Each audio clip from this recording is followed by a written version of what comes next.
বিসমিল্লাহির রহমানির রহিম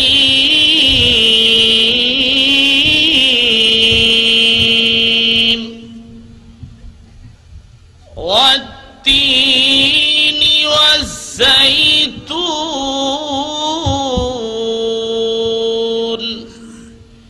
ওয়া তুরি সিনিনা ওয়া হাযাল বালাদিল আমিন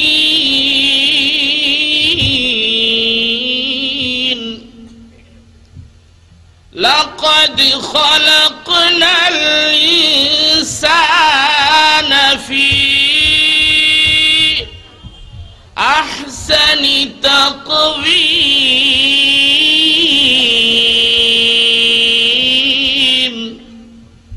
সাদাকাল্লাহুল আযীম।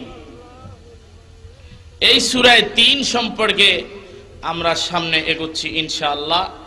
এই সূরা ৩ মক্কি সূরা, ১ রুকু ৮ আয়াত। কয় আয়াত? ৮ আয়াত। এই সূরার শুরুতে আল্লাহ পাক ৪টা কসম করেছেন। কটা? ৪টা কসম করেছেন। ওয়াত-তিন ওয়াজ-যাইতুন ওয়া তুরি সিনিন ওয়া হাযাল বালাদিল আমিন। দোস্তরা, বন্ধুরা, রব্বুল আলামিন এই সূরার শুরুতে ৪টা কসম করে ফেললেন। ওয়াত-তিনি ওয়াজ-যাইতুন। তিন একটা ফলের নাম, এটাকে আঞ্জির ফল বা ডুমুর ফল বলে। এই ফলটা দামেস্ক নগরীতে বেশি জন্মে, সিরিয়াতে বেশি জন্মে। ওয়াজ-যাইতুন, তাও আরেকটা ফল যেটা থেকে তৈল হয়। এই জাইতুনটা, জৈতুনের তেল বিভিন্ন বাংলাদেশিরা বিদেশ থেকে আসার সময় নিয়ে আসে জৈতুনের তেল। কন্যা সুবহানাল্লাহ। এই জৈতুনের কথা আল্লাহ কোরআন শরীফে বলেছেন ওয়াজ-যাইতুন। এটা বাইতুল মুকাদ্দাসের মধ্যে বেশি জন্মে, প্যালেস্টাইনে। ৩ সিরিয়াতে, আর জাইতুন হলো প্যালেস্টাইনের মধ্যে বেশি জন্মে। কন্যা সুবহানাল্লাহ। তাফসীরে কুরতুবীর মধ্যে আছে ৩ এবং জাইতুন সম্পর্কে আব্দুল্লাহ ইবনে আব্বাস রাদিয়াল্লাহু তাআলা আনহুমা বলেছেন ৩ হলো যেটা মানুষে খায়, জাইতুন যেটা থেকে মানুষের তেল গ্রহণ করে। কন্যা সুবহানাল্লাহ। হযরতে ইকরামা বয়ান করেছেন, তিনি বলেছেন আল্লাহ ৩ জাইতুন এই শব্দ দুইটা ব্যবহার করে ফলের কথা উদ্দেশ্য নয়। আল্লাহ পাকের এই দুইটা ফল যে দামেস্ক, সিরিয়া এবং বাইতুল মাকদাসে বেশি জন্মে, ওই স্থানকে আমার আল্লাহ বুঝিয়েছেন। কন্যা সুবহানাল্লাহ। দুস্তরা বন্ধুরা, ওই সিরিয়া বাইতুল মুকাদ্দাস এই এলাকার মধ্যে আমার আল্লাহ হাজার হাজার লক্ষ লক্ষ নবী রাসূল প্রেরণ করেছেন। কন্যা সুবহানাল্লাহ। আজকের মুসলমানদের দ্বিতীয় কিবলা মসজিদে আকসা। এই মসজিদে আকসাটা ইহুদিরা দখল করে রাখছে, মুসলমানদেরকে নামাজ পড়তে দেয় না। যেই মসজিদে আকসা হলো প্যালেস্টাইন, ইসরায়েল দখল করে রাখছে প্যালেস্টাইনের মধ্যে। এই মসজিদে আকসাটা আমাদের নবী সুলাইমান নবী তৈরি করেছেন। কন্যা সুবহানাল্লাহ। শ্রমিক ছিল জিনেরা। কারা ছিল শ্রমিক? এই মসজিদে আকসার চতুর্পাশে ৭০,০০০ নবী রাসূলের কবর আছে শুধু। একটু জোরে কন্যা সুবহানাল্লাহ। এই সিরিয়া, দামেস্ক, সিরিয়া অঞ্চল, এই ইরাক, এই সিরিয়া অঞ্চল এবং এই প্যালেস্টাইন অঞ্চলে হাজার হাজার নবী রাসূলের আগমন। এই কারণে আল্লাহ এই এলাকার দুইটা ফলের কসম করেছেন। কন্যা সুবহানাল্লাহ। কন্যা সুবহানাল্লাহ। এই সিরিয়া, দামেস্ক, সিরিয়া অঞ্চল, এই ইরাক, এই সিরিয়া অঞ্চল এবং এই প্যালেস্টাইন অঞ্চলে হাজার হাজার নবী রাসূলের আগমন। এই কারণে আল্লাহ এই এলাকার দুইটা ফলের কসম করেছেন। কন্যা সুবহানাল্লাহ। হযরত ইবনে কাসির, আল্লামা ইবনে কাসির তার তাফসীরের মধ্যে লিখেছেন ৩ জাইতুন এগুলি যে এলাকায় জন্মে, সে এলাকায় একজন উলুল আযম পয়গম্বর জন্মগ্রহণ করেছেন। তিনি হলেন হযরত ঈসা আলাইহিস সালাম। কন্যা সুবহানাল্লাহ। ওয়া তুরি সিনিন।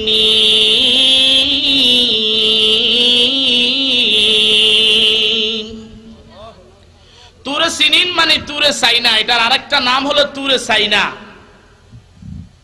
তুরে সাইনা বলা হয়, কেউ বলেছেন সিনিন সাইনা বলা হয়। এগুলি অনেক সুন্দর। এই জন্য কেউ বলেছেন এই তুরে সিনিন, জমহুরে মুফাসসিরিন বলেছেন তুরে সিনিন এটা এমন একটা পাহাড় যেই পাহাড়ে উঠা মূসা নবী আমার আল্লাহর সাথে কথা বলেছেন। ওয়া কাল্লামাল্লাহু মূসা তাকলিমা, কন্যা সুবহানাল্লাহ। মূসা নবীর নাম কলিমুল্লাহ, কলিম মানে যে কথা বলছে, সুবহানাল্লাহ কন্যা, আল্লাহর সাথে কথা বলছে মূসা নবী। এই পাহাড়টার মধ্যে উঠলে মূসা নবী নেটওয়ার্ক পাইতো ভালো, সুবহানাল্লাহ কইতেন। সেই জমানায় কি মোবাইল ছিল? তা আপনারা যে চুপ করে রয়েছেন, এই পাহাড়ে উঠলে মূসা নবীর নেটওয়ার্ক ধরতো বেশি। কার সাথে? দুষ্টরা বন্ধুরা, এই জন্য রব্বুল আলামিন ইবনে কাসির বলেন আল্লাহ পাক তুর সিনিনের কসম করেছেন যে এই পাহাড়ে উঠা মূসা নবী আল্লাহর সাথে কথা বলছেন। এটা মূসা নবীর জন্মস্থান। এই কারণে আল্লাহ তাআলা উলুল আজম পয়গম্বরের জন্মস্থানের একটা পাহাড়ের কসম করছে, কন্যা সুবহানাল্লাহ। এটা মিশরে। কোন জায়গা? মূসা নবীর সাথে যুদ্ধ হয়েছিল কার সাথে? না ফেরাউন রে। আপনারা দেখছেন কোথাও? দেখলে কি বাঙালি একটা জুতো মিস করলো? আপনারা মিস করতেন? বুঝেন নাই মনে হয়। ফেরাউন রে যদি দেখতেন রাস্তা দিয়ে হাইটা যায়, জুতা কি পায়ে থাকতো তখন? আমার আল্লাহ দুশ্মন, নবীর দুশ্মন, ঠিক কিনা জোরে বলে। এই জন্য মুসলমানের শত্রু আল্লাহর শত্রু যে, সে মুসলমানের শত্রু। আল্লাহর বন্ধু যে, মুসলমানের বন্ধু সে, কন্যা সুবহানাল্লাহ। এই জন্য দ্বীনের নবীর হাদিসের মধ্যে আছে আল হুব্বু ফিল্লাহি ওয়াল বুগযু ফিল্লাহ, ভালোবাসাও আল্লাহর জন্য, শত্রুতাও আল্লাহর জন্য। আল্লাহর দুশমন আমার দুশমন, আল্লাহর বন্ধু আমার বন্ধু, কন্যা সুবহানাল্লাহ। মসজিদে মুসল্লি বেশি দেখলে খুশি লাগে, এগুলি আল্লাহর দলের লোক, কন্যা সুবহানাল্লাহ। কি বলেন? আপনাদের খুশি লাগেনি? টুপিওয়ালা বেশি দেখলে খুশি লাগে না খারাপ লাগে? টুপিওয়ালা বেশি দেখলে, পাঞ্জাবিওয়ালা, দাড়ি টুপি, হাফেজে কোরআন, আলেম ওলামা বেশি দেখলে যদি কারো কাছে ভালো লাগে এটা তার ঈমানের আলামত। আর যদি কারো কাছে খারাপ লাগে বুঝতে হবে তার ঈমান নাই। তার কি নাই?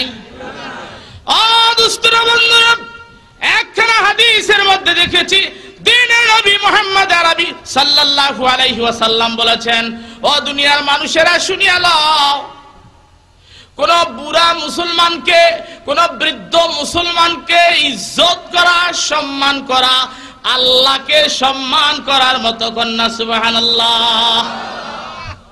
কোন হামিলিনে কোরআনকে, কোন হাফেজে কোরআনকে, কোন কোরআনের ধারক বাহককে সম্মান করা আমার আল্লাহকে সম্মান করার সমান, কন্যা সুবহানাল্লাহ। হাফেজে কোরআন দেখলে আপনার কাছে যদি ভালো লাগে, একটু চা খাওয়ান আদর করেন, হুজুর দেখলে মাহাব্বত লাগে, নবীজি বলছে এটা তুই যেন আল্লাহরই সম্মান করলি। কোন বুড়া মুসলমান গাড়ির মধ্যে উঠা দাঁড়ায় রইছে, তুমি যদি উঠা সিট দাও তুমি যেন আল্লাহকে সম্মান করলা। দুষ্টরা বন্ধুরা, এই ইসলাম কিন্তু মানবতার ধর্ম। বড়কে সম্মান করা, ছোটকে স্নেহ করা বিশ্ব নবী শিক্ষা দিয়েছেন। হুজুর বলেছেন, মান লাম ইয়ারহাম সাগীরানা ওয়া লাম ইউআক্কির কাবীরানা ফালাইসা মিন্না। আমাদের যে ছোটকে স্নেহ করতে জানে না, বড়কে সম্মান করতে পারে না, শ্রদ্ধা করতে পারে না, সে আমার উম্মত নয়। আসেন সামনে যাই। ওয়া তুর সিনিন,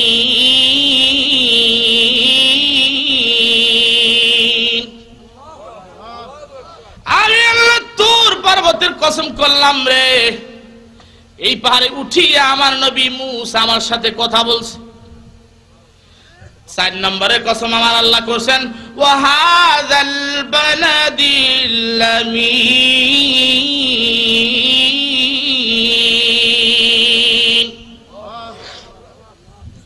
ওয়া হাযাল বালাদিল আমিন মানে মক্কা নগরী, আমিন মানে নিরাপদ। কোরআন শরীফের মধ্যে আল্লাহ বলেছেন, মান দাখালাহু কানা আমিনা। আমার এই মক্কায় যদি কেউ ঢুকে রে সে নিরাপদ হইয়া যায়। ওয়াজাল বালাদিল আমিন মানি এই পবিত্র মক্কা নগরীর কসম করলাম আমি আল্লাহ। তাফসীর ইবনে কাসিরের মুসান্নিফ বলেন এই মক্কা তো মুহাম্মদুর রাসূলুল্লাহর জন্মস্থান, এই কারণে সারা পৃথিবীর সর্বশ্রেষ্ঠ নবী ও রাসূল মুহাম্মদুর রাসূলুল্লাহ হুজুরের জন্মস্থান মক্কা নগরী, এই জন্য আল্লাহ পাক মক্কা নগরীর কসম করেছেন। কন্যা সুবহানাল্লাহ। দুস্তরা বন্ধুরা, এই মক্কা নগরীর আল্লাহ পাক কসম করেছেন। আল্লাহ যদি কোনো বস্তুর কসম করেন কোরআন শরীফে, বুঝতে হবে ওই বস্তুটার কসম, ওই বস্তুটা অনেক দামি। কন্যা সুবহানাল্লাহ। এবং বুঝতে হবে এই কসমের পরে অনেক গুরুত্বপূর্ণ একটা তথ্য আমার আল্লাহ বলতেছেন। কসমের পরে গুরুত্বপূর্ণ একটা তথ্য আমার আল্লাহ পেশ করবেন। তার আগে বলতে চাই ওয়াহাজাল বালাদিল আমিন, এই মক্কা নগরীর কসম আল্লাহ করেছেন। খেয়াল করেন, আমরা হজ উমরা করার জন্য কোথায় যাই? আপনারা কোথায় যান হজ উমরা করার জন্য? যাদের টাকা আছে জীবনে একবার মক্কা শরীফ যাওয়া ফরজ। কি বলেন? হজ করা কি জীবনে কয়বার? আর সারা জীবন মুস্তাহাব, যা করতে পারেন। সুবহানাল্লাহ। দুস্তরা বন্ধুরা, এই মক্কার মধ্যে কাবা শরীফ, যে কাবা সম্পর্কে আল্লাহ কোরআন শরীফে বলেছেন ইন্না আউওয়ালা বাইতিন নুদিয়া লিন-নাস লাল্লাযী বিবাক্কাতা মুবারাকান ওয়া হুদাল লিল আলামিন। কন্যা সুবহানাল্লাহ।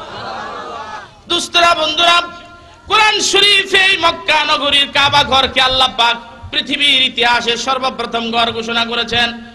পৃথিবীর সর্বপ্রথম ঘর এই কাবা শরীফ। কন্যা সুবহানাল্লাহ।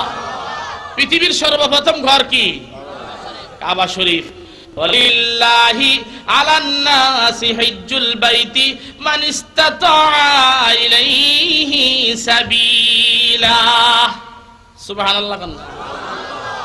এই মক্কা শরীফের দিকে ফিরিয়া প্রস্রাব পায়খানা করা নিষেধ। লা তাস্তাকবিলুল কিবলাতা বিগাইতিন ওয়ালা বিবাউলিন ওয়ালা তাস্তাদবিরুহা ওয়ালাকিন শাররিকু ওয়া গাররিবু। হাদিস শরীফে আছে, হুজুর বলেছেন কিবলার দিকে ফিরিয়া প্রস্রাব পায়খানা করা নিষেধ এবং কিবলাকে পিছনে রাখিয়া প্রস্রাব পায়খানা করা নিষেধ মুসলমানের। কন্যা সুবহানাল্লাহ। এই সমাজে বহু মানুষ পাওয়া যায়, বহু মুসলমান নামদারি তথাকথিত মুসলমান পাওয়া যায় কিবলার দিকে ফিরিয়া প্রস্রাব করে। আসেনি? কিবলাকে পিছে রাখা প্রস্রাব করে, এরকম আসেনি?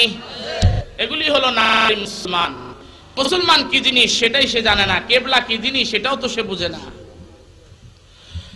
দুস্তরা বন্ধুরা, মক্কা মদিনার এত ইজ্জত, আমার যদি আলোচনার বিষয় এটা নয়, তারপর হাজাল বালাদিল আমিনের কারণে আমি বলতে চাই, জীবনে যদি টাকা পয়সা হাতে হয় সর্বপ্রথম যেই জায়গা ঘুরতে যাবেন সেটার নাম মক্কা ও মদিনা। কন্যা সুবহানাল্লাহ। সবার আগে দেখতে যাবেন কোথায়? সবার আগে কোন জায়গা? না অস্ট্রেলিয়া, না আমেরিকা, না থিম্পু, নাকি ইউরোপ ঘুরতে যাবেন? এই দেশের অনেক কপাল পোড়া মুসলমান আছে, টাকা পয়সা হইছে ইউরোপ ঘুরতে যায়, আমেরিকা সফর করতে যায়, অস্ট্রেলিয়া ঘুরতে যায়, তার নসিব হয় নাই মক্কা মদিনা সফর করা। সর্বপ্রথম মুসলমান যার ঈমান আছে, ঈমানের একেবারে বিন্দু মাত্র ঈমান যার আছে, তার টাকা হলে সবার আগে যাইতে হবে কোথায়? মক্কা ও মদিনা। আল্লাহ আমাদের সবাইরে তৌফিক দেন। কোন আমিন। আজকের এই তাফসীর মাহফিল থেকে আমি একটা দোয়া করি মাঝখান দিয়ে, আমরা যারা এখানে বসলাম আলোচনা শুনতেছি সকলকে আল্লাহ তাআলা মক্কা মদিনা একবার হলো যাওয়ার তৌফিক দেন। কোন আমিন। একটু জোরে কোন আমিন। ওয়াহাযাল বানাদিল আমিন।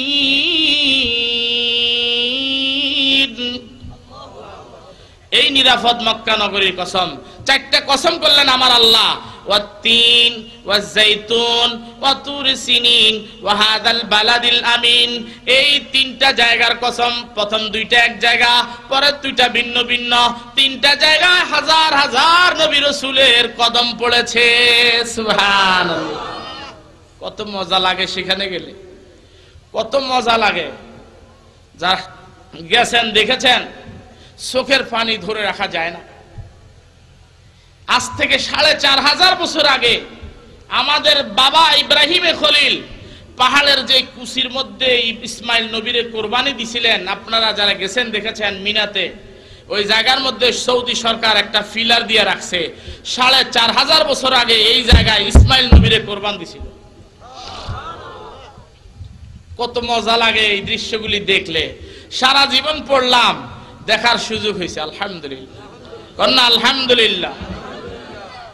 এবার 4টা কসম করে আল্লাহ পাক সারা বিশ্বের মানুষের সামনে যে তথ্যটা ওপেন করতে চাইলেন সেটা কি, সেটা বলা হচ্ছে লাকাদ খালাকনাল ইনসানা ফি আহসানি তাকবীর।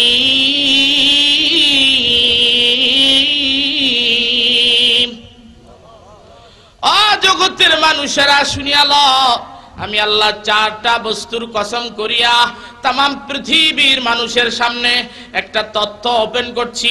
লাকাদ খালাকনাল ইনসানা ফি আহসানি তাকওয়িম। আমি আল্লাহ অনেক সুন্দর গঠন দিয়া, অনেক সুন্দর অবয়ব দিয়া, অনেক সুন্দর বডি দিয়া, অনেক সুন্দর শিকল দিয়া মানুষ বানাইছি।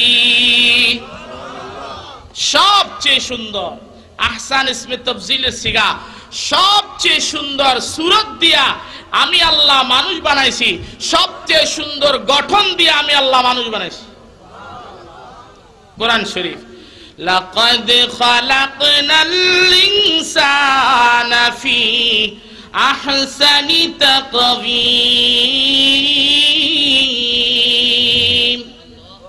আমি আল্লাহ সবচেয়ে সুন্দর গঠন দিয়া মানুষ বানাইছি। আজ থেকে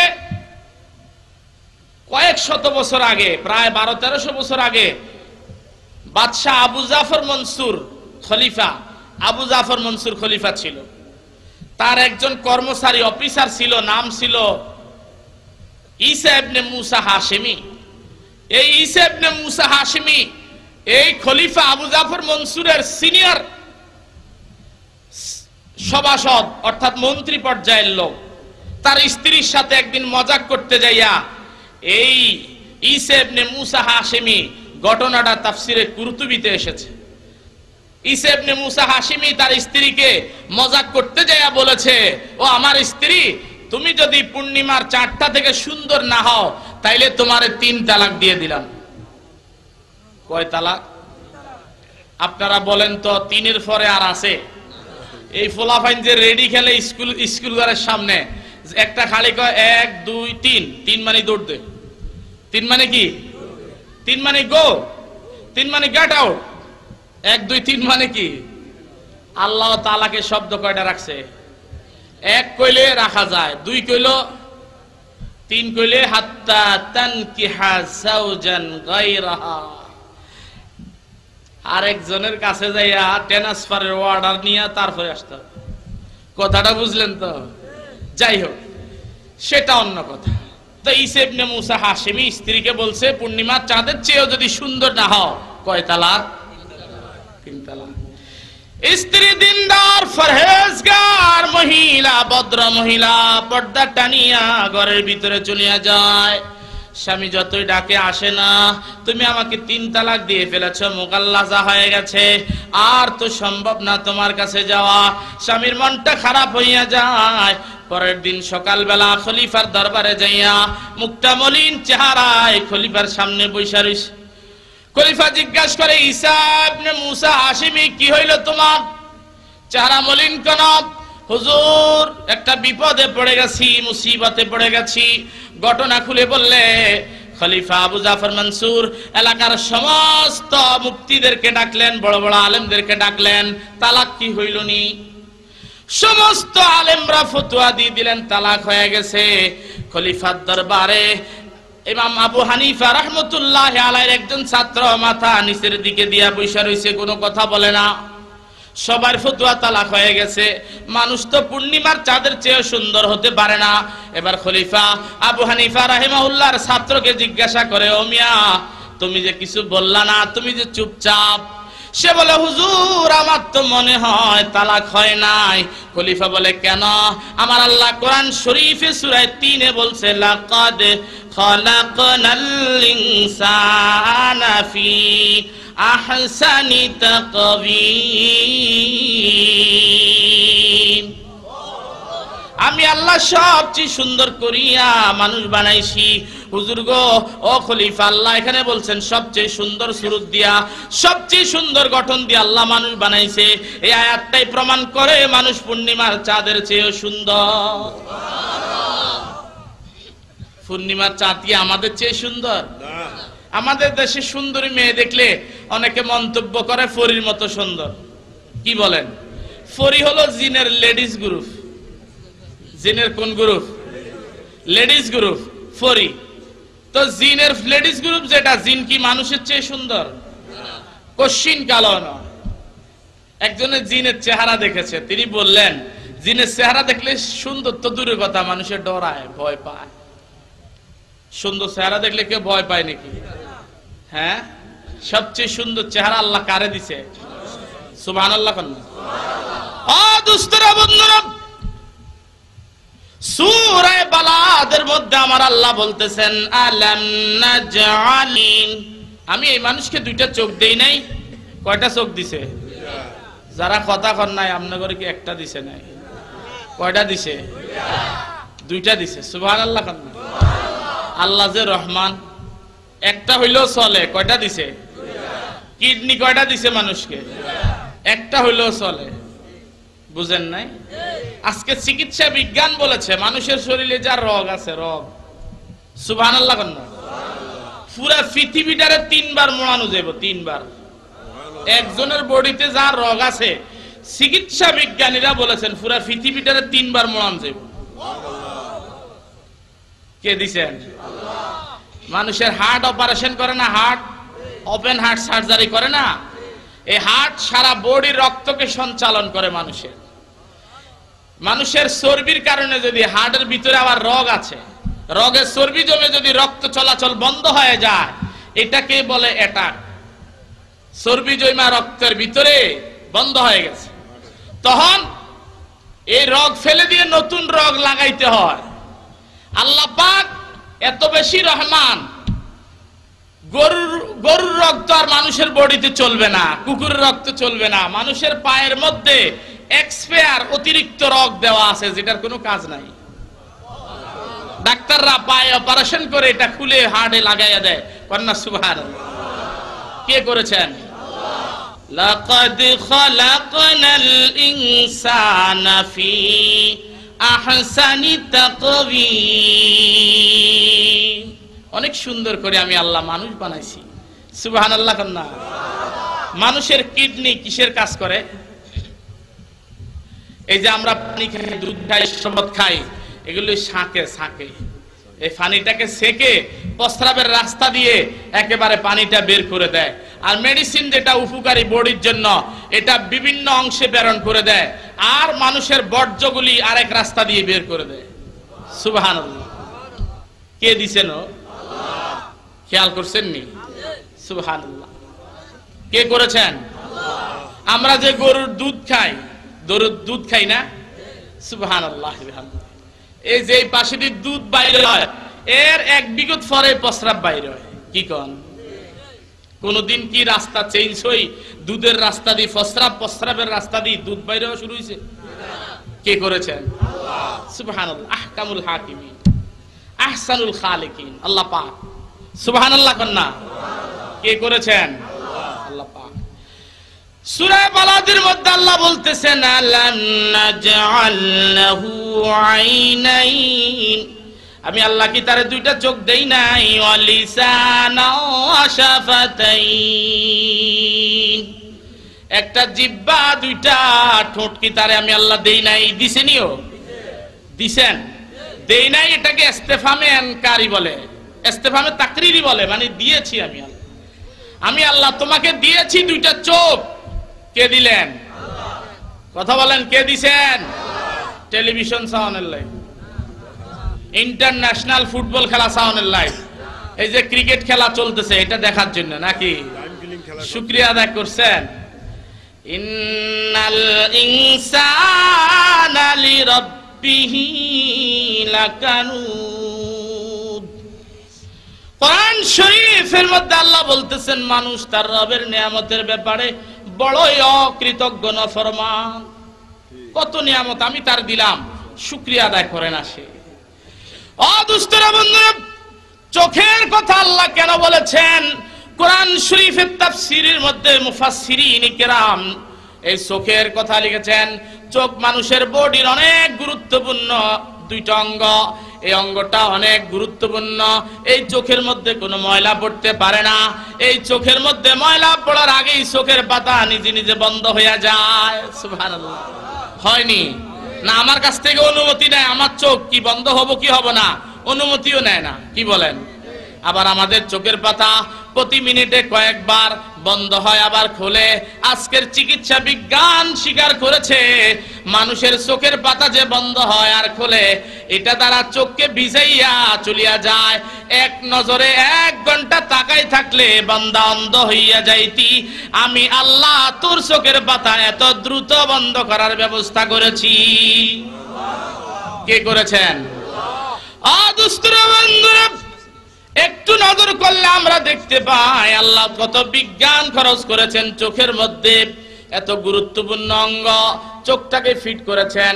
এই পাশে নাকের হাড্ডিটা উঁচু করে দিলেন, এই পাশে উপরে দিয়ে আবার কপালের হাড্ডিটা উঁচু করে দিলেন, এখানে আর এখানের মধ্যে গালের হাড্ডিটা উঁচু করে দিয়া 3 দিকে 3টা উঁচু হাড্ডি তুলে দিয়া মাঝখানে 2টা চোখ ফিট করেছেন আল্লাহ পাক। বাঙালি আওয়ামী লীগ বিএনপি লইয়া রাজনীতি লইয়া মারামারি লাগিয়া একটা আর একটা চোখ বাড়ি ঘুষা মারলো, চোখের মধ্যে লাগে না। সুবহানাল্লাহ। কে করেছেন? সুবহানাল্লাহ কন্যা। অন্ধকার রাত্রে নোয়াগার মুসলমানেরা কালীবাড়ি থেকে আসার সময় মান্দার গাছের সাথে বাড়ি খাইলে নাকের সমস্যা হয়, কিন্তু চোখের। সুবহানাল্লাহ কন্যা। কি কন? গাছের লগে বাড়ি খাই চোখের সমস্যা হয়েছে? এটা তো আল্লাহ সেভ করে রাখছে। 3 দিকে হাড্ডি উঁচু করে দিয়া গর্তের মধ্যে ঢুকাই দিছে। সুবহানাল্লাহ কইতেন না? কে দিলেন? আল্লাহর সৃষ্টি জগৎ দেখার জন্য, কোরআন শরীফ তেলাওয়াত করার জন্য। কি জন্য দিলেন? তো এই চোখ তো আসল কাজে লাগে না। যাই হোক, এই আয়াতে আল্লাহ আরো 2টা অঙ্গের কথা বললেন। ওয়ালিসানা ওয়া শাফাতাইন। ওয়ালিসানা ওয়া শাফাতাইন, আমি তোমার একটা জিহ্বা দিলাম, 2টা ঠোঁট দিলাম। আল্লাহ বলতেছেন সূরা বালাদ, ওয়ালিসানা ওয়া শাফাতাইন, আমি আল্লাহ তোমার একটা জিহ্বা দিয়েছি, 2টা ঠোঁট দিয়েছি। কন্যা সুবহানাল্লাহ। জিহ্বা কয়টা মানুষের? গভীর মনোযোগ, তাফসীরের কিতাবে আসছে, বানাই ওয়াজ করি না আমি। জিহ্বা কয়টা দিছে? কথা বলার জন্য।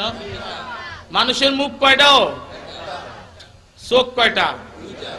কান কয়টা? শোনার জন্য। শোনার জন্য 2টা, দেখার জন্য দিলেন 2টা, বলার জন্য দিলেন 1টা। তাফসীরের কিতাবে লেখে এই বলার জন্য 1টা দিলেন, কমাইয়া দিয়ে আল্লাহ বুঝাইয়া দিলেন বান্দা শুনবি বেশি, দেখবি বেশি, বলবি কম। সুবহানাল্লাহ কন্যা। আরেকটু জোরে কন্যা সুবহানাল্লাহ। রে আমার বান্দা, 2টা কান দিলাম শোনার জন্য, 2টা চোখ দিলাম দেখার জন্য, বলার জন্য 1টা যন্ত্র দিলাম।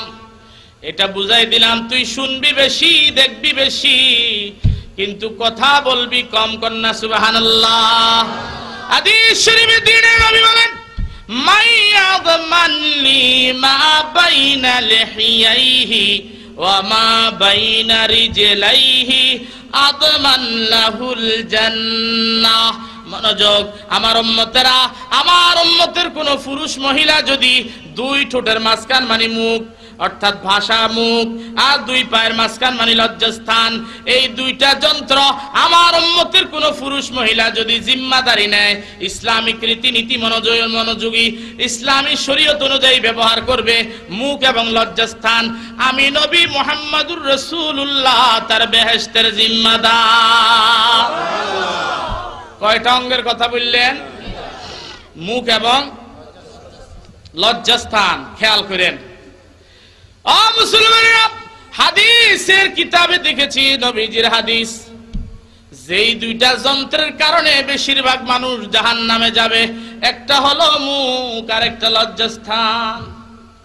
বর্তমানে আর বুঝাইতে হবে না, এই দুইটা যন্ত্রের কারণে মানুষ যে দলে দলে জাহান্নামের দিকে যাইতেছে, এটা আর কি আপনাদের বুঝাই বলতে হবে? মোবাইল আবিষ্কার হওয়ার পর থেকে এটা আর বুঝানোর দরকার হয় না। আল্লাহ হেফাজত করেন এই জাতিকে, কোন আমিন। আল্লাহ এই জাতির মা বোনের চরিত্রকে হেফাজত করেন, কোন আমিন। দুস্তরা বন্ধুরা, তাফসীরের কিতাবের মধ্যে আছে সাপ গর্তের মধ্যে থাকে, আল্লাহ পাক মানুষের জিহ্বাটাকে গর্তে ঢুকায়া দিয়া বান্দাকে সতর্ক করে দিলেন, রে বান্দা, সাপ গর্তে থাকে, তোর জিহ্বাটাও সাপের মতো, এই জন্য গর্তের ভিতরে ঢুকায় রাখছি, দুইটা ঠোঁট দিয়া দরজা বন্ধ করে রাখছি, দরকার হলে ব্যবহার করবি রে এই সাপ, আর নতুবা এটাকে ব্যবহার করবি না। এটার কারণে বহু মানুষ জাহান্নামী হবে, জিহ্বার কারণে বহু মানুষ দুজুকি হবে। হযরত আবু বকর সিদ্দিক রাদিয়াল্লাহু তাআলা ইসলামের প্রথম খলিফা, আশারায়ে মুবাশশারার একজন, এই হযরত আবু বকর সিদ্দিক রাদিয়াল্লাহু তাআলা একদিন জিহ্বা টানিয়া খালি মুসরাইতে আছে। কি করতেছে বুঝুন নাই? কি করতেছে? হযরত ওমরে জিজ্ঞাসা করে, হুজুর খলিফা কি হইল, কি অপরাধ করলো, আপনি কি জিহ্বা টেনে বের করে ফেলবেন নাকি? হযরত আবু বকর সিদ্দিক রাদিয়াল্লাহু তাআলা জবাব দিলেন, এই জিহ্বার কারণে আমার যত বিপদ, এই জন্য তাকে শাস্তি দিতেছি। কি বলেন? আমরা কয়দিন শাস্তি দিছি?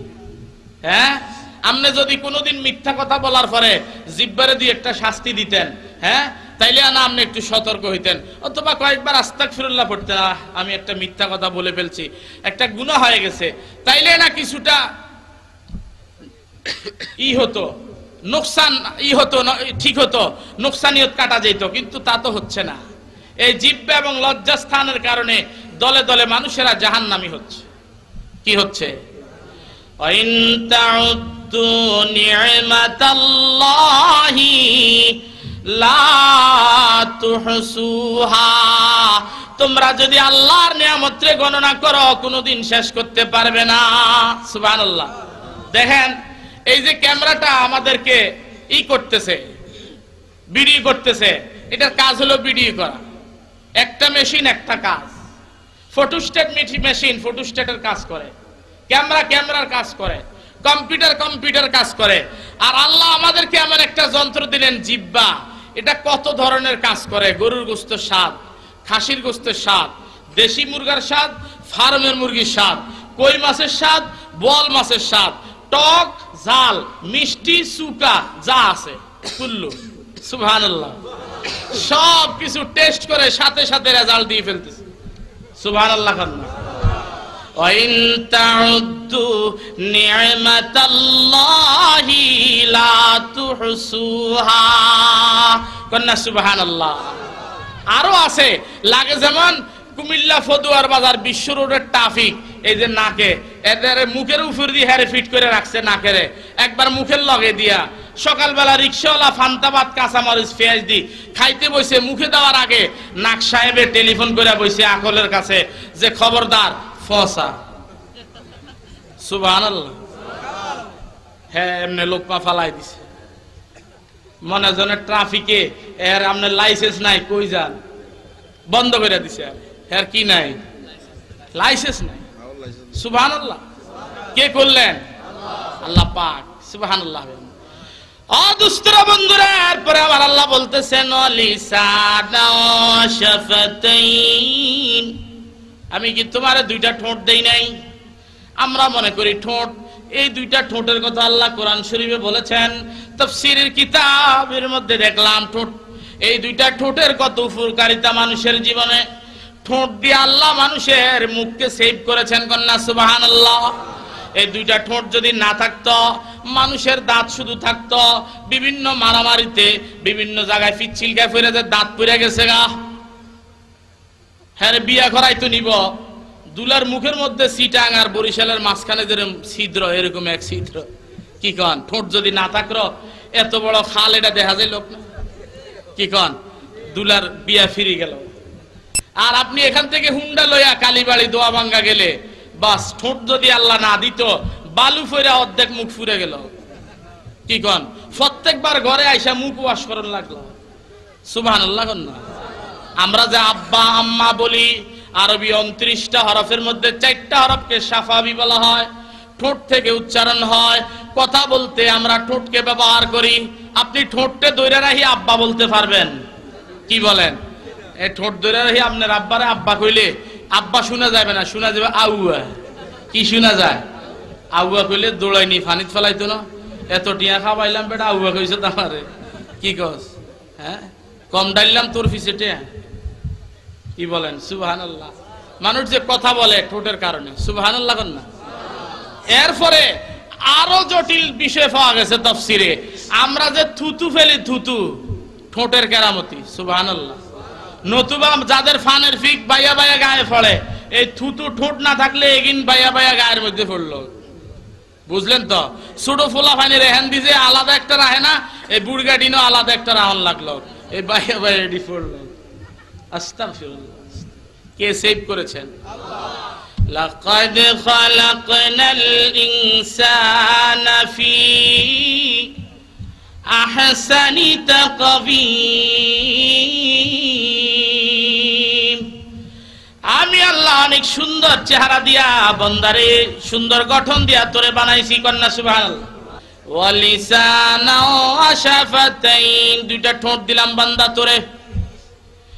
ও মুসলমান, এক একটা মানুষের দাঁতের এমন কন্ডিশন, ঠোঁটগুলি দিয়ে আল্লাহ পাক দাঁতকে ঢাকনা দিয়ে রেখেছেন। বান্দা যখন খুশি হয় তার একটু হাসি আসে, ঠোঁটটা একটু ফাঁক হয়, ভিতর থেকে দাঁত বের হয়, মনে হয় যেন কালো মেঘের ভিতর থেকে পূর্ণিমার চাঁদ বের হয়েছে। সুবহানাল্লাহ কন্যা। যাগো দাঁত নাই হেরা হাসলে একটু খারাপ দেখা যায়, স্বাভাবিক। কি কন? আপনাকে মুরব্বীকে কথা কই না, ছোট ফোলাফানের কথা কই। তাই মুরব্বীরা বদদোয়া দিব তো। কি কন? ছোট ফোলাফানে হাসলে কি সুন্দর দেখা যায়, ঠিক না? দাঁত নাই যাদের হেরা বুঝে কি কন্ডিশন। কে দিলেন? সুবহানাল্লাহ কন্যা। 1 বছর হওয়ার পরে দাঁত উঠা শুরু হয়। সুবহানাল্লাহ। 1 বছর পরে বন্দার বাড়ি খাবারের দরকার হয়, এই জন্য আল্লাহ দাঁত দিলেন।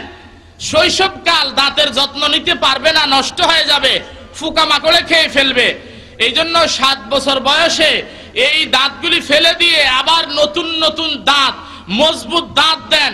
একেবারে বড় বড় কই মাছের কাটা, গরুর হাড্ডি এবং খাসির হাড্ডি পর্যন্ত সাবাইয়া সুরমার। সুবহানাল্লাহ কন্যা। এমন দাঁত দিলেন আল্লাহ পাক 7 বছর পরে। খুব খেয়াল করেন, আল্লাহ তো আমাদের জন্মের সাথে সাথে দাঁত দেন নাই, দিছেনি। দরকার হয়েছে 1 বছর পরে দাঁত দিলেন। আবার দরকার হয়েছে আরো শক্ত দাঁত 7 বছর পরে, ফুরেন্ডা ফালাই দিয়া নতুন দাঁত দিলেন গরুর হাড্ডি সাবানের লেগা, কই মাছের ঠ্যাং সাবানের লেগা। কি কন? কই মাছের ঠ্যাং আছে? কয় যে কই মাছেরও ঠ্যাং আছে না? অবশ্য কোরিয়ানরা যে কই মাছ খায় এটার মধ্যে ঠ্যাং আছে। আমাদের দেশে বড় বড় কই মাছ না, 60 ঠ্যাংওয়ালা, এক কোরিয়ানরা খায়, আমরা খাই না এগুলো। আস্তাগফিরুল্লাহ। দেখেন মনোযোগ, ও মুসলমানেরা, আল্লাহ পাক আপনার যেই সময় প্রয়োজন ওই সময় দাঁতের ব্যবস্থা করলেন। খেয়াল করেন, করছে কিনা? এই দাঁড়িটা বুঝি আন টাইমে দিয়ে বসে আল্লাহ টাইম মতো দাঁতের ব্যবস্থা করলেন। 7 বছরে ফালাইয়া আবার দাঁত দিলেন। এটা দরকার হয়েছে। দাঁড়িটা শুধু আল্লাহ বুঝে না, এটা আন টাইমে দিয়ে লাগছে। কি বলেন? যুবকরা বলেন, কি দাঁড়িয়ে আল্লাহ আন টাইমে দিছে? দাঁত দিলেন টাইম মতো, দাঁড়ি দিছে আন টাইমে নাকি? দাঁড়িয়ে রাখতে কইলে কয় না হুজুর এখনো টাইম হয় নাই। হ্যাঁ টাইম হয় নাই, বুঝেন? আল্লাহ টাইম ছাড়া হেরে দাঁড়িয়ে দিয়া বইছে। আল্লাহ এত বিজ্ঞানটা লস করছে, বিজ্ঞান মতো কাজ করতে পারে নাই, আন টাইমে হেরে দাঁড়িয়ে দিয়ে লেগছে। আহ, ও দুষ্টরা বন্ধুরা, আল্লাহ পাকের সৃষ্টি সম্পর্কে আলোচনা করলে শেষ হবে না। সুবহানাল্লাহ না? এই যে দাঁত আল্লাহ পাক দিলেন, আবার এই দাঁতগুলি পড়ে যায়। এরপরে যাদের দাঁত পড়ে যায় হেরা পান খায়, সেচ্চা পান খায়। কি বলেন? সেসি পান খায়। ফোলা ফাইনে নাতিরা দুষ্টামি করে, আমার দাদা মুখের দোষে চেঁচা খায়। কি বলেন? আমার দাদা মুখের দোষে চেঁচা খায়, তাই না? হ্যার মুখে দোষ আছে, এই জন্য হ্যাঁ শেষে ধরে মানছে মতক্ষণ, মানে দাঁত নাই আর কি। এক জায়গার মধ্যে দুইজনে ঝগড়া লাগছে, আল্লাহ কইছে ওয়ালাকুম ফিহা মা তাশতাহি আনফুসুকুম ওয়ালাকুম ফিহা মা তাদউন, বেহেশতের কথা, বেহেশতে যা চাইবা তা দিব আল্লাহ পাক। তো একজনে কয় তাহলে তো ফানসে শুনিও দিব হেন, আরেকটা কয় দূর গাদা, এটা তো দিত না। লাগছে ঝগড়া, কয় তো মসজিদের হুজুরের কাছে চল, হুজুর দুইটা আইছে হুজুরের কাছে। বেহেশত আল্লাহ কোরআন শরীফে কইছে যা চাইব তা দিব, বেহেশত ফানসে শুনি দিব না, এটা কয় না হুজুর দিত না। হুজুরে কয় দুজন বসো, আমি তোমাকে বুঝাইলে আগে।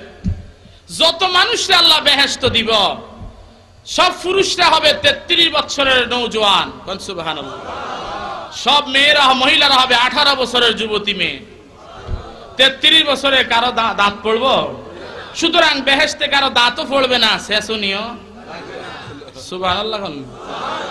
বেহেশতে কারো দাঁত পড়বে না, শেষনিও কি?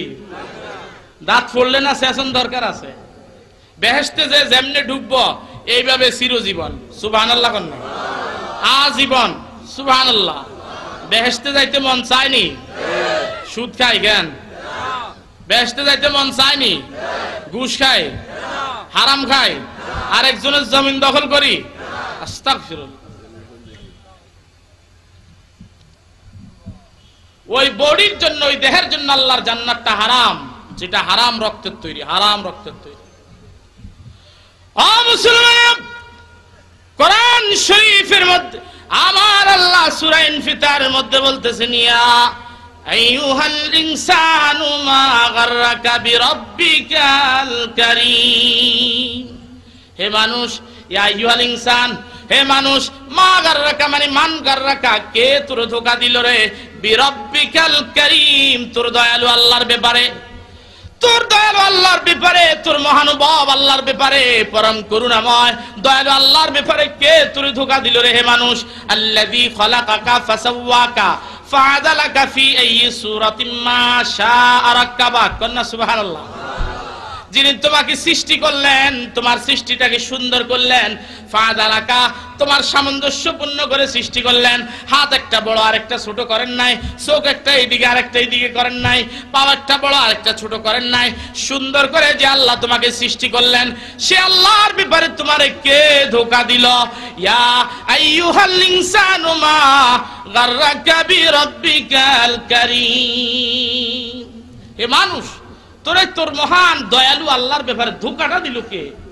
আল্লাযী খালাকাকা ফাসাওয়াকা ফাআদালাকা ফি আইয়ি সূরাতিন মা শাআ রাক্কাবাক, এরপর একটা সুন্দর সূরতে তোমাকে সৃষ্টি করলেন, সুবহানাল্লাহ। দুস্তরা বন্ধুরা, মায়ের পেটের মধ্যে মানুষের বীর্য 40 দিন থাকার পরে এটা জমাট রক্ত হয়ে যায়। জমাট রক্ত 40 দিন পরে এটা গোশতের টুকরা হয়। গোশতের টুকরার মধ্যে আস্তে করে হাড্ডি সঞ্চালন করা হয়। এরপরে 43 যাওয়ার পরে আল্লাহ পাক একজন ফেরেশতা নাজিল করেন। ফেরেশতা ঈসা তার তাকদীর লিখে দেয়, তার হায়াত লিখে দেয়, তার মধ্যে রূহ ফুঁকে দেয়, কন্না সুবহানাল্লাহ। তার শ্রুত, বডি কনস্ট্রাকশন এটা ঠিক করে, শেকেল ঠিক করে ফেরেশতা মায়ের পেটের মধ্যে। কে ঠিক করলেন? আল্লাহ। বলেন কে ঠিক করে দিলেন? আল্লাহ। ফেরেশতা রব্বুল আলামিন কে মায়ের পেটে জিজ্ঞাসা করে, আল্লাহ তোমার এই বান্দার সুরতটা কেমন হবে? আল্লাহ ফেরেশতারে বলে, ফেরেশতারা রে, ও ফেরেশতা, আমার লৌহে মাহফুজের দিকে নজর করে দেখ। এই লৌহে মাহফুজের মধ্যে আদম নবী থেকে শুরু করে এই পর্যন্ত যত মানুষ জমিনে এসেছে প্রত্যেকের পিকচার আঁকা আছে। এই সমস্ত পিকচারগুলি বাদ দিয়ে আমার বান্দারে নতুন একটা পিকচার দিয়া দে। এগুলি বাদ দে। ফেরেশতা বারবার জিজ্ঞাসা, হায়াত কতদিন, খাইবো কি? আল্লাহ কয় জিজ্ঞাসা করিস না, আমার লৌহে মাহফুজের সব লেখা আছে, এগুলি দেখে দেখে লিখে দে। সুবহানাল্লাহ। এই প্রত্যেকের মৃত্যু ডেটও লেখা আছে, শুধু আমগো লেখা নাই। কি বলেন? আমগো লেখা আসেনি? আমগো সকলের তকদিরে কোন তারিখে কোন জায়গায় মারা যাবো এটা লেখা আছে। আমরা যে লাভ দিতে আসি লেখা আসেনি? লেখা আছে। মুসলমানেরা, কোন সন্তান যদি মায়ের পেট থেকে অন্ধ হইয়া বাইর হয়, জন্ম অন্ধ হইয়া বাইর হয়, এই দুনিয়ার কোন ডাক্তার, সিভিল সার্জন, কোন অপারেশনের ডাক্তার, কোন এমবিবিএস এই চোখে এই অন্ধের চোখ আর লাগাইতে পারে না। আমার আল্লাহ যে মেহেরবানি করে মায়ের পেটে দুইটা চোখ আমাদেরকে দিলেন, কন্যা আলহামদুলিল্লাহ। কোন সন্তান যদি মায়ের পেট থেকে দুইটা হাত হারায় আসে, দুনিয়ার কোন ডাক্তার এই হাত লাগাইতে পারবে না। মায়ের পেট থেকে কোন অঙ্গহানি হইয়া যদি চলে আসে, এই অঙ্গ আর দুনিয়ার কোন ডাক্তার তাকে পজিশন মতো লাগাইতে পারে না। খেয়াল করেন, আল্লাহ যদি ইচ্ছে করতেন আপনাকে মায়ের পেটে অন্ধ বানাইতে পারত কিনা? অন্ধ করে যদি বের করত, এই সমাজের মধ্যে আপনার নামটা চেঞ্জ হয়ে যেত। মানুষ আপনাকে আন্দা দেন্দা বলতো, মানুষ কানা বলতো, আপনি ভিক্ষা করে খাওয়া লাগতো। এরে আমার বান্দা, আমি আল্লাহ তোরে ভিক্ষুক থেকে হেফাজত করেছি। তোর দুইটা চোখ দিয়া আমি তোরে ভিক্ষুক হওয়া থেকে হেফাজত করছি। তুই যে মাস্তানি করস, আমি ইচ্ছে করলে তোরে ভিক্ষুক বানাই দিতে পারতাম। পাও একটা বাঁকা করে দিয়া তোর ল্যাংলা বানাই দিলে সারা জীবনে অকর্ম হইয়া যাইতা। ভিক্ষা করা ছাড়া কোনো পথ ছিল না। এই জন্য আল্লাহ বলেন, মা গাররাকা বিরব্বিকাল কারীম, কে তোমারে ধোঁকা দিল তোমার মহান দয়ালু আল্লাহর ব্যাপারে? কে ধোঁকা দিল?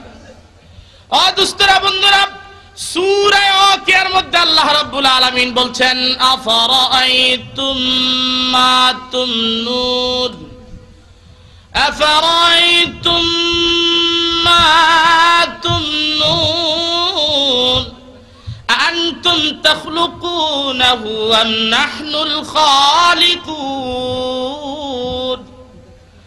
ও মানুষেরা, চিন্তা কইরা একটু দেখছনি, আমি আল্লাহ যে মায়ের পেটের মধ্যে মানুষের বীর্যকে, এই পানিকে আমি আল্লাহ যে আস্তে করে মানুষ বানায়া 10 মাস পরে বের করি, চিন্তা করে দেখছনি? এটা তোমরা করো না, আমি আল্লাহ করি? বলেন কে করে? একটা পানি আল্লাহ এটারে কি বানাই ফেললেন? কথা বলেন, মানুষ বানাই ফেললেন। সুবহানাল্লাহ, আল্লাহ এটাকে মানুষ বানাই ফেললেন আমাদের চোখের সামনে। এরপরে দেখেন, মুরগির নিচে আপনি ডিম দিয়ে রাখলেন, যে ডিমটা ইচ্ছা করলে আপনি ভেঙে খেয়ে ফেলতে পারতেন। 21 দিন পরে আস্তে করে ফানি নাই, বাচ্চা বের হয়। কে করলেন? সুবহানাল্লাহ, কে করলেন? মৃত ডিম থেকে জীবিত বাচ্চা কে বের করলেন? আবার জীবিত মুরগি থেকে মৃত ডিম কে বের করেন? ওয়া তুখরিজুল হাইয়া মিনাল মাইত ওয়া তুখরিজুল মাইতা মিনাল হাই। তুমি আল্লাহ জীবিত থেকে মৃত বাইর করো, আবার মৃত থেকে জীবিত বাইর করো। কন্যা সুবহানাল্লাহ। জীবিত মুরগি থেকে মৃত ডিম, আবার মৃত ডিম থেকে জীবিত মুরগির বাচ্চা বাইর হয়। সুবহানাল্লাহ। এই আয়াতের ইবনে আব্বাস রাইসুল মুফাসসিরিন একটা জটিল তাফসীর করেছেন, আপনারা অবাক হবেন শুনলে। আল্লাহ বলছেন জীবিত থেকে মৃত বাইর করেন, মৃত থেকে জীবিত বাইর করেন। আব্দুল্লাহ ইবনে আব্বাস রাদিয়াল্লাহু তাআলা আনহুমা বলেন, তিনি বলেন এই আয়াতে আল্লাহর উদ্দেশ্য হলো দুনিয়ার সব কাফেররা, সব বেঈমানরা মৃত, সব ঈমানদাররা জীবিত। আল্লাহ বলছেন জীবিত থেকে মৃত বাইর করেন, মৃত থেকে জীবিত বাইর করেন। এই আয়াতের উদ্দেশ্য হলো ঈমানদারের ঘরে কাফের জন্ম নিবে, কাফেরের ঘরে ঈমানদার জন্ম নিবে। কি বললেন হযরত আব্দুল্লাহ ইবনে আব্বাস রাদিয়াল্লাহু তাআলা? আলেমের ঘরে জাহেল জন্ম নিবে, জাহেলের ঘরে আলেম জন্ম নিবে। আজরের ঘরে ইব্রাহিম খলিলের জন্ম, আবার নূহ নবীর ঘরে কেনান কাফেরের জন্ম, নবীর ঘরে কাফেরের জন্ম। ওয়া তুখরিজুল মাইতা মিনাল হাই। সুবহানাল্লাহ। কে করেন? ও মুসলমানেরা, এই কারণে সব সময় আল্লাহর কাছে পানা চাওয়া লাগে। আল্লাহ গো, আমাদের ঘরের মধ্যে কাফের মুশরিকের জন্ম দিও না, আমাদের ঘরের মধ্যে ঈমানদার মুসলমানের জন্ম দাও।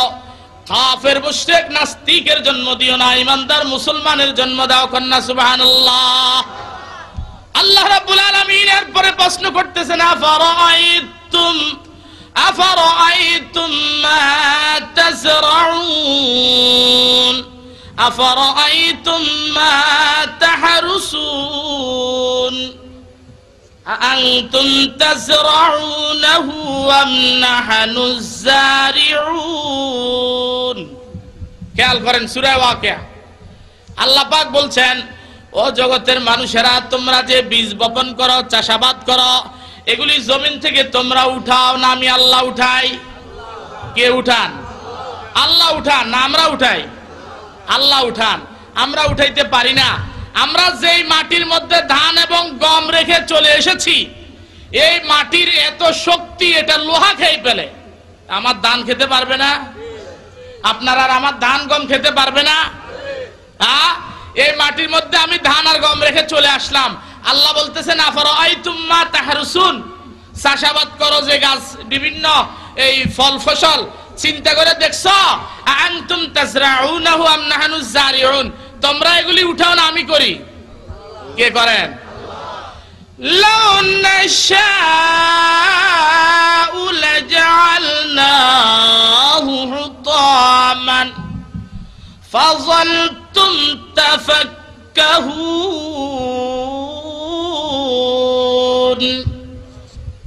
আমি আল্লাহ যদি ইচ্ছে করতাম, লাজআলনাহু হুতামান, তোমাদের এই ধান গাছটাকে খড়কুটা বানাইতে পারি। কি বানাইতে পারি? খড়কুটা বানাইতে পারি। এরপরে আল্লাহ বলতেছেন, আফরাআইতুমুল মা আল্লাযী তাশরাবুন, পানি খাও যে চিন্তা করে দেখছনি? চিন্তা করে দেখছনি? আনতুম আনজালতুমুহু মিনাল মুজনি আম নাহনুল মুনজিলুন, এই মেঘমালা থেকে তোমরা এই পানি নামাও না আমি আল্লাহ নামাই? কে নামান? সুতরাং আমরা যা আছি, আমাদের বডি অবয়ব আল্লাহর অফুরন্ত নিয়ামত, আমাদের যা রিজিক সবটা আল্লাহর নিয়ামত, খাই আল্লাহর নিয়ামত, অক্সিজেন আল্লাহর, পানি আল্লাহর, আলো বাতাস আল্লাহর, গোলামি কর্ম আর একজনের নাকি? বুঝেন না মনে হয়? এই বডি স্ট্রাকচার, এই গঠন সব আল্লাহ পাকের। পানি খায় আল্লাহ পাকের, পানি খায় আল্লাহ পাকের, আল্লাহ পাকের। এরপরে আলো বাতাস অক্সিজেন আল্লাহ পাকের। এই বডিটা দিয়ে যে আমরা উফুল হই, এটা আল্লাহ পাকের। হাত পা আল্লাহ পাকের। সেজদা করুম আর একজন নাকি? কারে সেজদা করব? এই পৃথিবীতে মানুষ ছাড়া যত প্রাণী আছে, সমস্ত প্রাণীগুলি খাবারের কাছে মুখ নিয়ে খানা খায়। সাপ মুখটা খানার কাছে নিয়ে খাওয়া লাগে উঠতে ফিরা। এরপরে বিচ্ছু, কুকুর, বিড়াল, গরু, ছাগল, যত প্রাণী আছে, ওট, ভেড়া, দুম্বা যা বলেন, শুধু মানুষ আমি আল্লাহ তোদেরকে খানা তুলে মুখে দেওয়ার ব্যবস্থা করেছি। খানার কাছেও তোরা উঠতে পড়বি না, উঠতে পড়বি শুধু আমি আল্লাহর কাছে। সেজদা দিবি আমি আল্লাহরে। এই কফলটা শুধু আমার জন্য বানাইছি, আর কারো সামনে নোয়ানো বৈধ নয়। কোন পীর ফকির মাজার কারো কাছে এই কফলটা নোয়ানো বৈধ নয়।